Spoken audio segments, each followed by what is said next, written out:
estabelecimento empresarial é um conjunto de bens materiais e imateriais organizados para o exercício de uma atividade empresarial pelo empresário. Por que eu uso esse conceito de uma outra forma, eu adapto o conceito nessa forma? Primeiro, porque quando você faz a leitura do dispositivo legal, você pode incorrer no erro de separar, de não colocar aqui dentro desse conjunto de bens, desse complexo de bens, os bens materiais e imateriais, ou corpóreos e incorpóreos. Então, eu gosto de tratar aqui a ideia do estabelecimento empresarial como um complexo de bens materiais e imateriais utilizados pelo empresário para explorar a sua empresa. Ok? Então, o primeiro momento que a gente tem que saber é que o estabelecimento ele é formado tanto por bens materiais como por bens imateriais. Então, eu até coloquei aqui na nossa fotinho, no nosso slide, essa apresentação em que eu coloco algumas figuras aqui. Ó. Muita gente faz uma confusão de que o estabelecimento ele seria somente essa primeira figura aqui de cima, no seu campo direito, que é um ponto comercial, é um espaço físico. Então, às vezes, cai em prova de concurso ou numa própria conversa entre profissionais da área, às vezes advogados, juízes e outros profissionais do direito, surge essa ideia do senso comum de que o estabelecimento é um espaço físico utilizado para explorar uma atividade econômica. Na verdade, quando você se refere a um local, você está falando dessa primeira imagem aqui, superior, que é o ponto comercial, ou uma parte da doutrina chama de ponto de negócio, de escritório, loja, mas não é a mesma coisa que estabelecimento empresarial. Na verdade, o ponto comercial ele está dentro do conceito do estabelecimento empresarial. O ponto comercial, o ponto de negócio, o espaço físico e até virtual, dado a esses negócios virtuais inovadores que a gente vem utilizando, o ponto comercial, que é o espaço físico ou virtual onde se exerce a atividade, esse está dentro, faz parte do conceito de estabelecimento empresarial. Mas o estabelecimento empresarial, ele pode ser também, como a gente identificou, ele pode ser bens materiais, bens imateriais, e tem bens materiais que não necessariamente ficam no interior de um espaço físico. Os bens materiais também podem estar fora, como é o exemplo desse caminhão que eu coloquei aqui. Um caminhão, um carro de entrega, um maquinário que está em outro local, ele também pode fazer parte do estabelecimento empresarial, porque ele faz parte do complexo de bens que, de forma organizada, são utilizados pelo empresário para explorar uma empresa. Além disso, o estabelecimento também ele é formado por bens imateriais, por bens que decorrem da criação do homem. Eu coloquei aqui na imagem, no cantinho inferior direito, para demonstrar um dos exemplos, que é o registro das marcas. Os direitos sobre as marcas fazem parte aqui do estabelecimento empresarial. E, convenhamos, a marca ela é um dos intangíveis, um dos bens imateriais mais relevantes do direito do estabelecimento empresarial. A marca, ela muitas vezes é determinante para a avaliação da compra, da aquisição de um estabelecimento empresarial quando dois empresários estão negociando.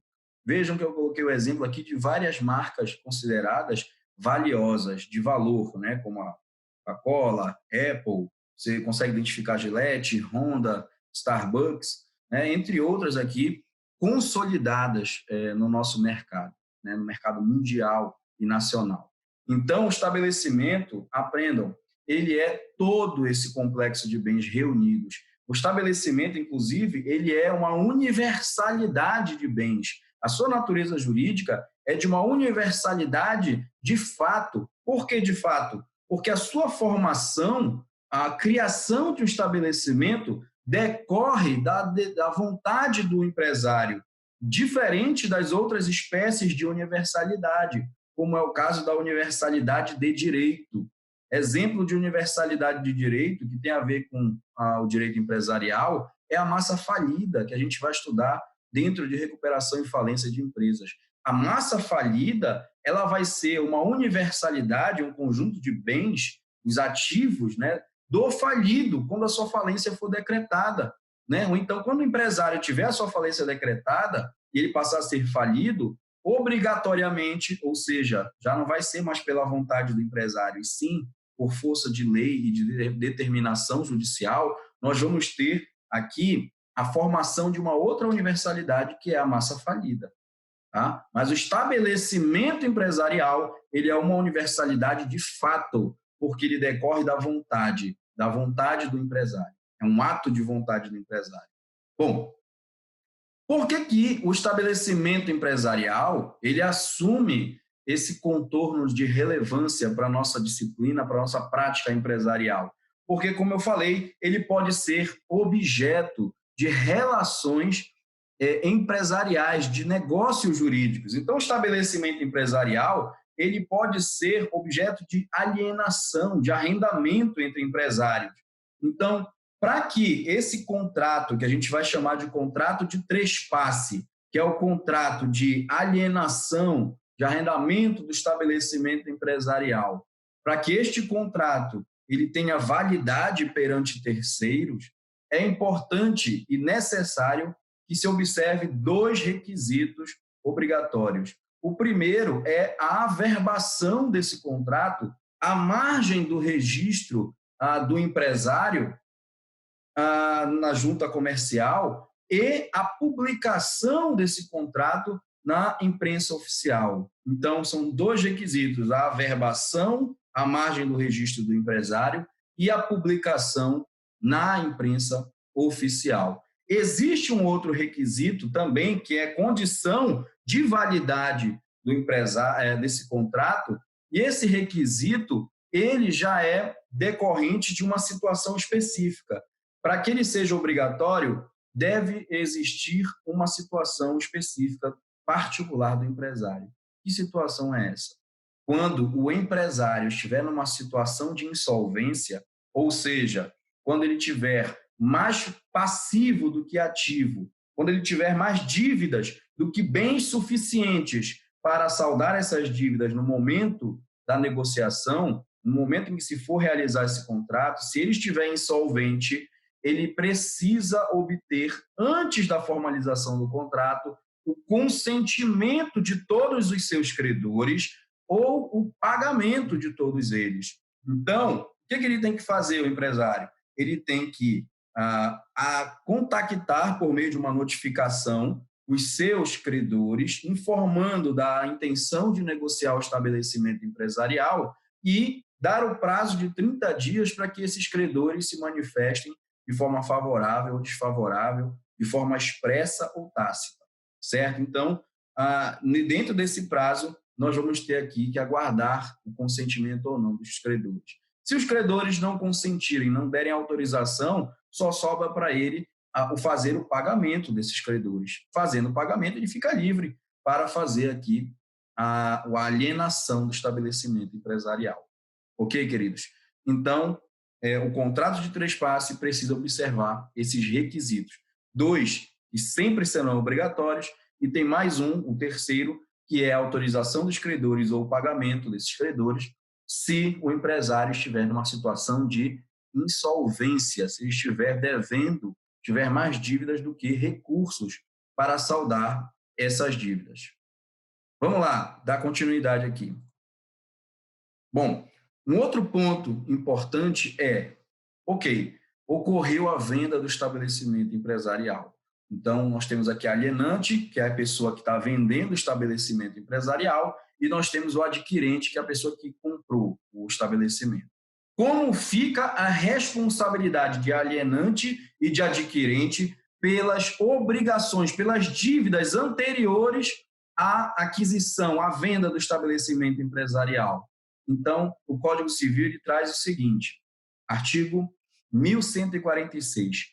O adquirente do estabelecimento responde pelo pagamento dos débitos anteriores à transferência, desde que regularmente contabilizados, continuando o devedor primitivo solidariamente obrigado pelo prazo de 1 ano a partir, quanto aos créditos vencidos, da publicação e, quanto aos outros, da data do vencimento.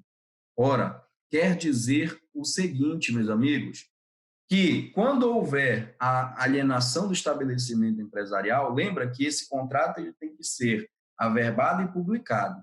Se, quando ocorrer a alienação do estabelecimento empresarial, já houverem dívidas vencidas, créditos vencidos, então o adquirente ele se torna o devedor principal agora dessas dívidas, porque ele já sabia, ele fez a contabilidade, ele fez o due diligence, né, uma investigação, uma auditoria, e ele sabia da existência dessas dívidas. Então, ele passa a ser agora o detentor, o titular dessas dívidas. Ele tem que ter a obrigação de pagar essas dívidas. Mas o alienante, ele fica por 1 ano solidariamente responsável a partir da publicação, porque as dívidas já estavam vencidas. E se as dívidas vencerem após o negócio jurídico? Se houverem dívidas que existiam, mas ainda não estavam vencidas, aí a contagem se dá a partir do vencimento. Então, se uma dívida venceu depois da assinatura do contrato, depois de averbar e depois de publicar, então a contagem agora se dá a partir da data do vencimento para frente, durante 1 ano, então o alienante ficará solidariamente responsável. Ok? O outro ponto que eu queria finalizar aqui, para a gente falar de alienação do estabelecimento empresarial, diz respeito à chamada cláusula de não concorrência. O Código Civil tem uma previsão bem interessante no artigo 1147. O que diz o artigo 1147? Vamos fazer a leitura. Não havendo autorização expressa, o alienante do estabelecimento não pode fazer concorrência ao adquirente nos 5 anos subsequentes à transferência. Então, vejam aqui que existe uma previsão legal, mas que dá margem para a autonomia privada das partes estabelecerem algo diverso no contrato. Se o contrato for omisso, ou seja, se não tiver autorização de forma expressa, o alienante, ou seja, a pessoa que vendeu o estabelecimento, não pode fazer concorrência ao adquirente nos 5 anos subsequentes à transferência. Percebam que o legislador não fez uma delimitação territorial. Ele não estabeleceu nenhuma base territorial. Então, nós temos que nos apegar, nós temos que firmar o entendimento na expressão que ele utilizou. Não pode fazer concorrência. Portanto, vai ser analisado no caso concreto se está ou não ocorrendo, havendo a concorrência, se está sendo um negócio concorrente. Então, é muito interessante analisar. Por exemplo, você vende aqui um estabelecimento empresarial que explorava o ramo de alimentos. Então, se o alienante pegar aquele dinheiro proveniente do negócio jurídico e abrir uma sapataria, está fazendo concorrência? Na minha opinião, não. Agora, se ele abrir, se o negócio originário era uma pizzaria, e ele vai e abre uma pizzaria no município e fica, que é muito próximo, né, que é fronteira do município onde estava o seu antigo estabelecimento, vai estar fazendo concorrência? Bom, com esses aplicativos de entrega, de delivery, talvez faça concorrência. Se é muito próximo, se esses municípios são limítrofes, hoje a distância entre um município e outro, dependendo da região, é muito curta. Então, é possível que se faça concorrência. Por isso, deve ser analisado no caso concreto se está ou não ocorrendo aqui a concorrência para que o alienante fique atento para essa obrigação dele, ok? Então, as partes também podem abrir mão dessa cláusula, então a autorização tem que ser expressa, ou então simplesmente deixar omisso o contrato, e aí tem que ser observada a disposição do Código Civil. Ok, meus amigos? Tudo bem? Se houver alguma dúvida, se quiser fazer algum comentário, entre em contato com a gente nas nossas mídias sociais, que nós vamos ficar totalmente à disposição para esclarecer a dúvida de vocês. Ok? Um grande abraço, professor Leandro, e até a nossa próxima aula.